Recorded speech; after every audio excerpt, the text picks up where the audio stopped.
For today's class, we're talking about applied optimization. So if you think about all of what we've done in calculus so far is we've taken derivatives, and we've used derivatives to find the maximum or minimum of a graph. And that's exactly what optimization is. It's asking you to find the maximum value of something or the minimum value of something. So first thing that you're going to do when you encounter these word problems is you're going to read the problem. Makes a whole lot of sense. You have to understand it, so you need to know what's being given, what's the unknown quantity to be optimized. So when you're reading the word problem, you're trying to figure out what are you trying to maximize or minimize. And that's the equation that you're going to be taking the derivative of. Secondly, you need to figure out what variables you have in the equation. And it's helpful to draw a picture. Third, you're going to write the equation for the unknown quantity. So again, it's whatever you're maximizing or minimizing. You're going to have an equation you're going to take derivative of. And as we saw when we did related rate problems, sometimes you need to have more than one equation because you need to minimize your amount of variables in the equation. You don't want too many variables going on because if you don't have a bunch of rates of change, you can't be taking derivatives of multiple variables. The next thing you're going to do is test critical points and endpoints in the domain to be able to figure out what the maximums and minimums are. So here's an example. An open top box is to be made by cutting small congruent squares from the corners of a 12-inch by 12-inch sheet of tin and building up the sides. Okay, so I know what's happening here if I were to draw a picture is that I have a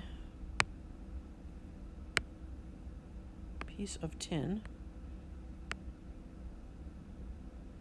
It is 12-inch by 12-inch, so we got a square.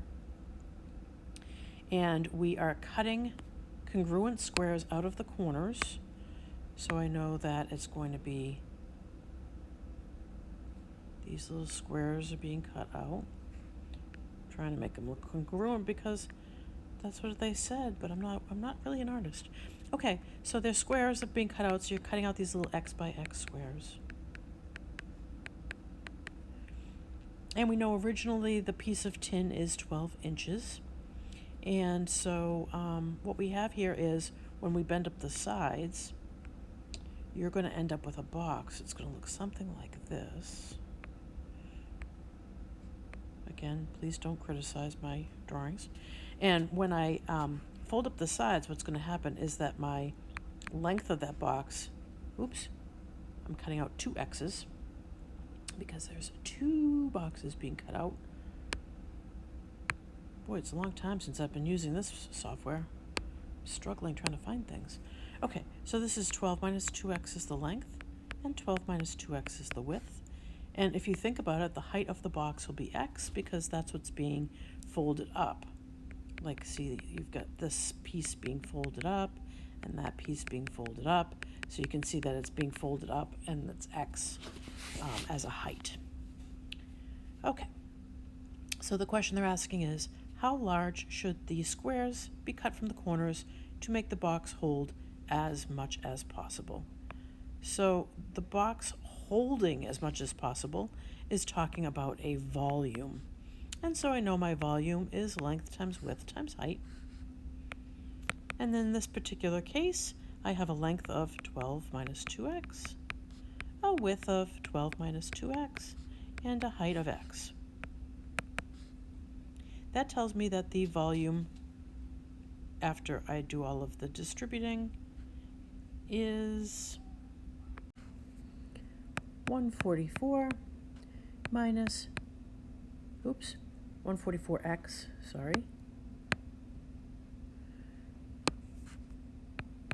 minus 48x squared plus 4x cubed.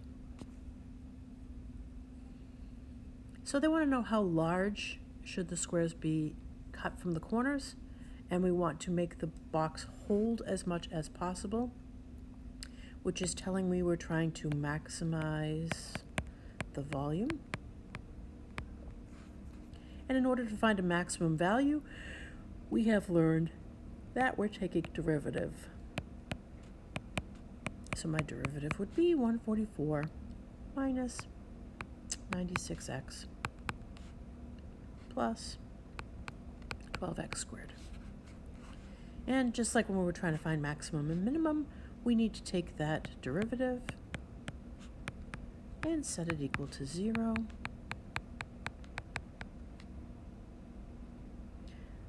I think that this function may be able to be reduced by 12, so let's try that.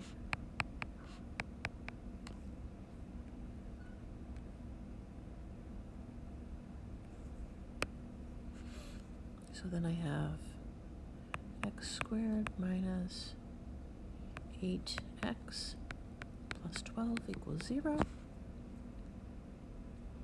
And this factors into x minus 6, x minus 2. So I have x is 6 and x is 2. So I have two values. Now I need to think about, first of all, do the answers make sense for the domain? And if I put in x is 6 into the problem, I can see that if x were to be 6, I actually wouldn't have a box at all because the length and the width would be 0.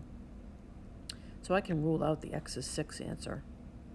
And I'm assuming that the x is 2 answer is correct. But let's just double check that that's creating a maximum value, just in case someone's trying to trick me or if it's a bad problem. And so I know that I find out if something is a maximum or minimum by doing a first derivative line test. And so if I have x being 1, or if I have x being 3, let's see what happens. So if I put that into the derivative formula, when x is 1, I end up with a negative answer. And if I put x is 3 into the derivative, I end up with a positive answer. Wait a minute.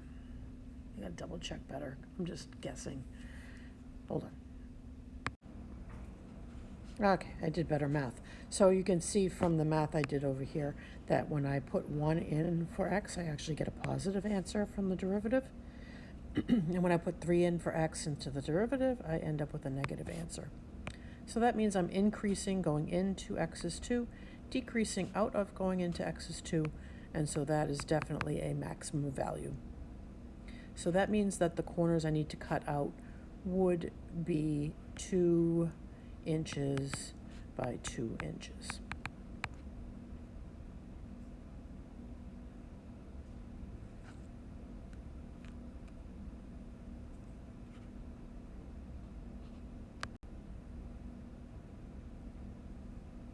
In example 2, you're asked to design a 1-liter can shaped like a right circular cylinder. And they're asking what dimensions will use the least material. So least material means that I want to minimize my surface area. So they gave you the formula for surface area of a can. This is what I'm trying to minimize. This is what I need to take derivative of. Because in order to find a minimum value, we need to take derivative and set it equals 0 and find if it's a maximum or minimum. The other thing that they told you was that 1 liter equals 1,000 cubic centimeters. And so that is talking about the volume, because 1 liter is a volume measurement, and we need to transfer it to cubic centimeters because we are talking about surface area. And area is not measured in liters. Area is mentioned in, is talked about in centimeters, cubic centimeters. Okay, so, or actually square centimeters would be area. All right, so I know that my volume formula would be pi r squared equals 1,000. So why are they giving you that bit of information? Well, if you look at your equation, I have both r's and h's in this equation, and there's like too many variables there. So I need to kind of minimize the amount of variables.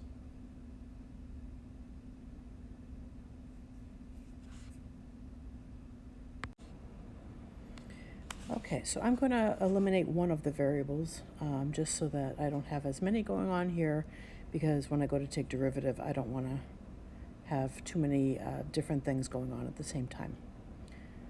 So let's take pi r squared h.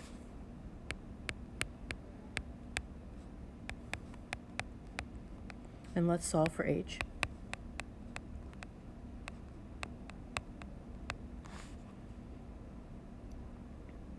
And so h is equal to 1,000 divided by pi times r to the negative second. So that means in my area formula, I would have 2 pi r squared plus 2 pi r times 1,000 over pi times r to the negative second. Simplifying this formula, I would have the pi's canceling, 2,000 r to the negative first. And so I am trying to minimize my surface area, so I need to take derivative of this with respect to r. And I would have 4 pi r minus 2,000 r to the negative second. Again, anytime you're trying to find the maximum or minimum of a function, you then would set the derivative equal to 0.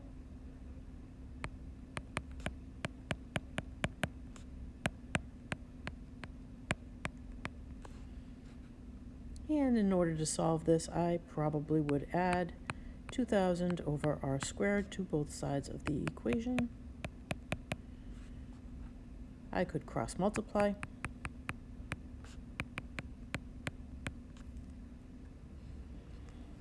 Divide by 4 pi.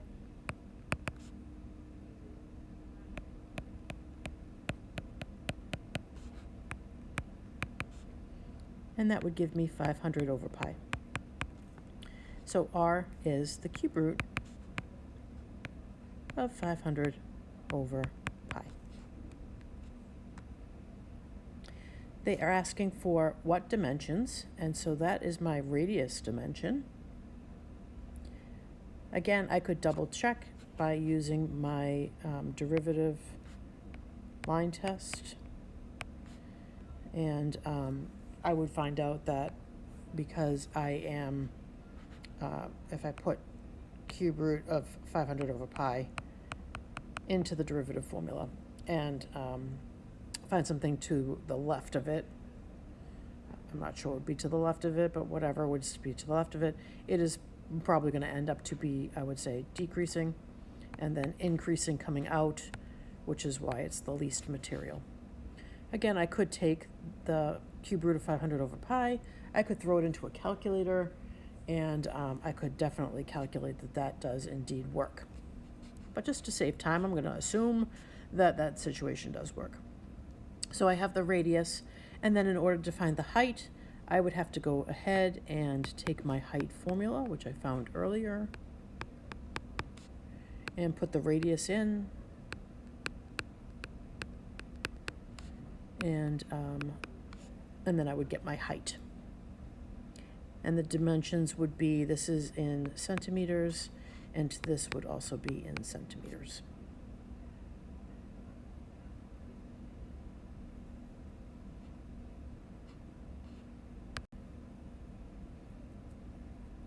In example 3, a rectangle is to be inscribed in a semicircle of radius 2, and they're asking what's the largest area the rectangle can have, and what are its dimensions.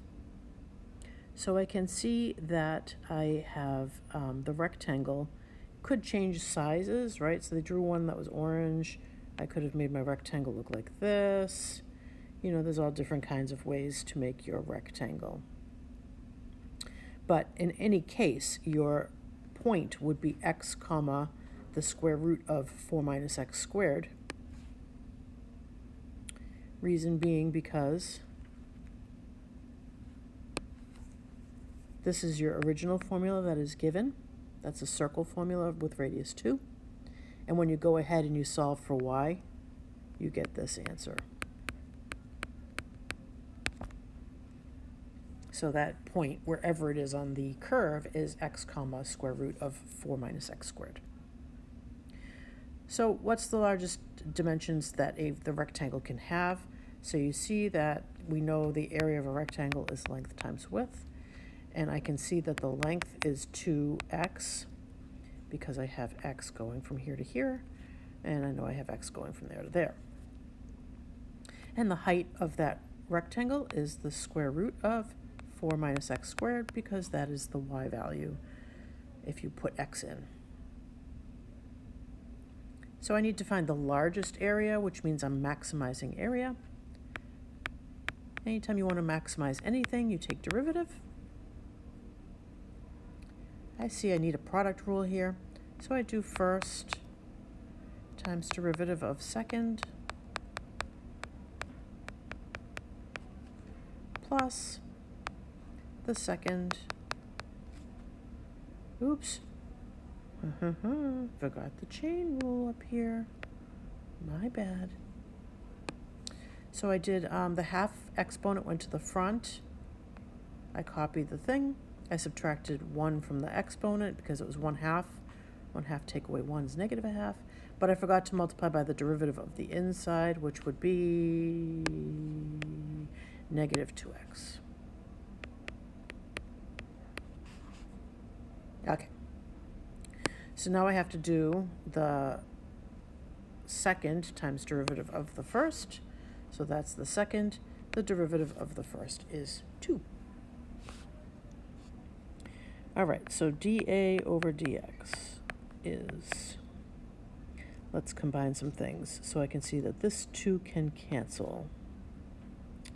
And I end up with negative 2x squared over the square root of 4 minus x squared. So that was simplifying the first term,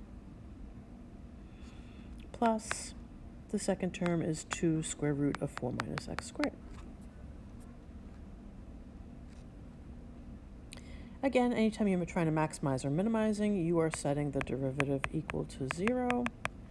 And so I can see that I want to add 2x squared over square root of 4 minus x squared to both sides, thus making a proportion. I'm going to go ahead and cross multiply.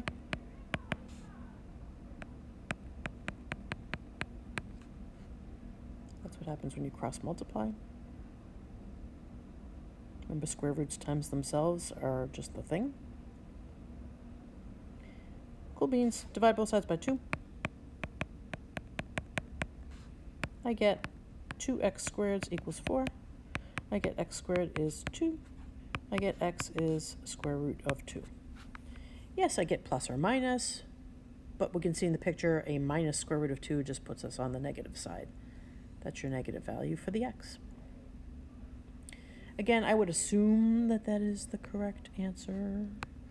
You should always double check, and you double check these by substituting square root of 2 into the derivative, which is up here. When I substitute the values around square root of 2, like 1 and 2 are around square root of 2, I would more than likely find out that you are increasing on this side and decreasing on that side, which then produces the largest area because you are increasing and decreasing, which makes a maximum.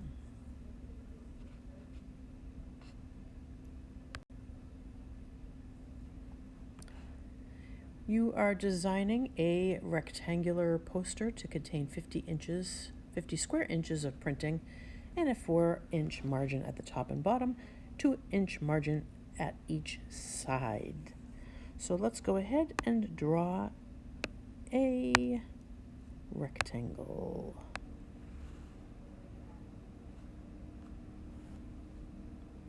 And inside of this rectangle, I am going to have 4-inch margins at the top and the bottom.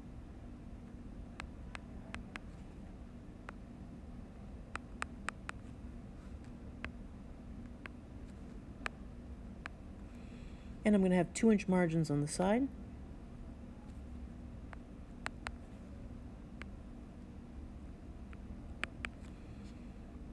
And the printing is 50 square inches.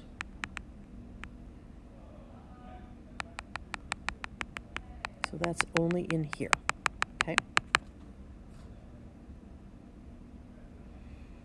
All right, so the question they're asking is, what overall dimensions will minimize the amount of paper used? So here's the thing. Here's our paper. Our paper has a length, and our paper has a width.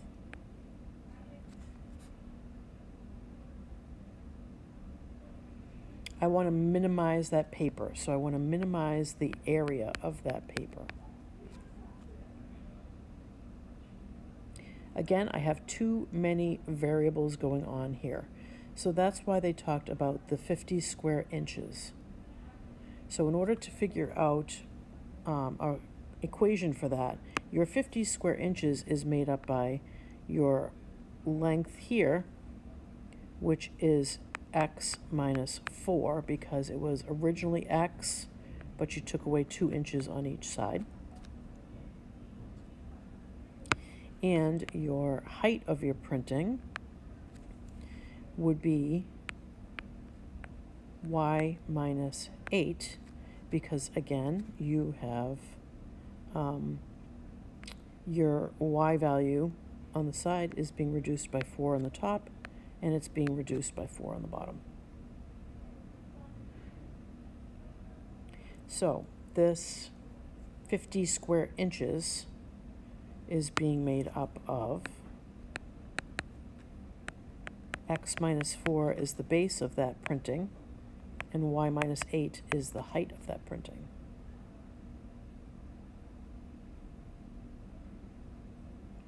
So we want to get either x or y by itself.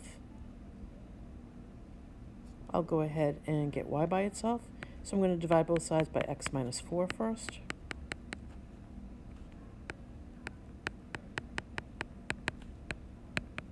And then I can add 8 to both sides.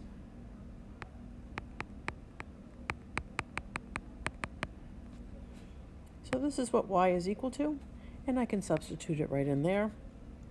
And again, that's just so I have only one variable and not two going on at the same time.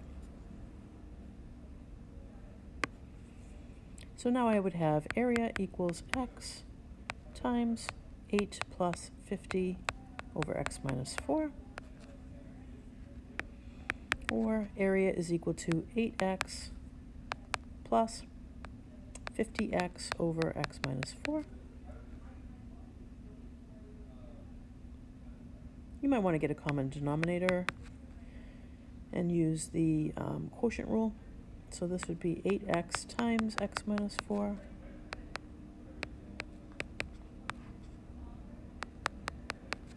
So that's what happens when you get a common denominator. That makes 8x squared minus 32x plus 50x over x minus 4, or 8x squared plus 18x over x minus 4. You can go ahead now and take the derivative because we're trying to minimize the area. And so we need to take derivative and set it equal to 0. So I would do my whole d high minus my high d whole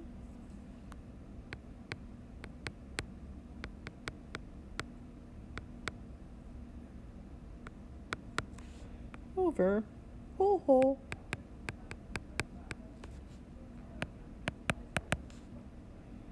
And I can, distribute this all out.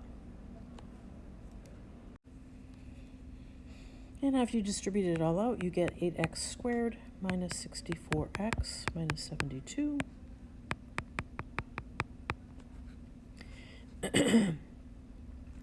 This derivative would be equal to 0 when the numerator of the fraction equals 0. I can see I can divide everything by 8, which would be helpful in making the problem smaller. And I can factor and solve.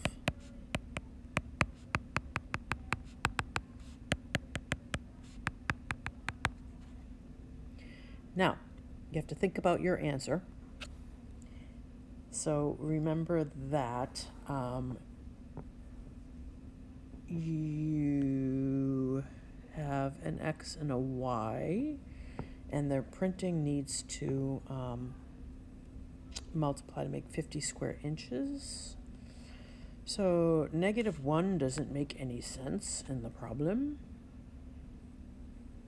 So you can throw that answer out because you don't want a paper that is length of -1.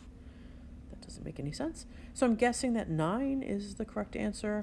But again, if you wanted to be absolutely sure, you would do your first derivative line test. You would choose two numbers around 9. You would plug them into your derivative formula. And if you plug them into your derivative formula, lo and behold, you would probably find, I'm guessing, otherwise it's a bad problem, that you're trying to minimize. So that means that on this side of 9, your derivative would be negative. On this side of 9, your derivative would be positive, and that then makes 9 your minimum value for x.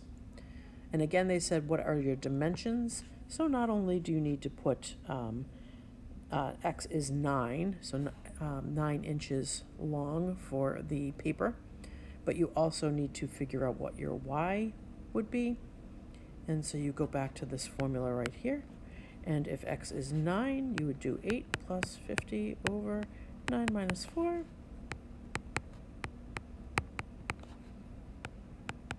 And you end up with 18 inches. So what you have here is a 9-inch by 18-inch piece of paper.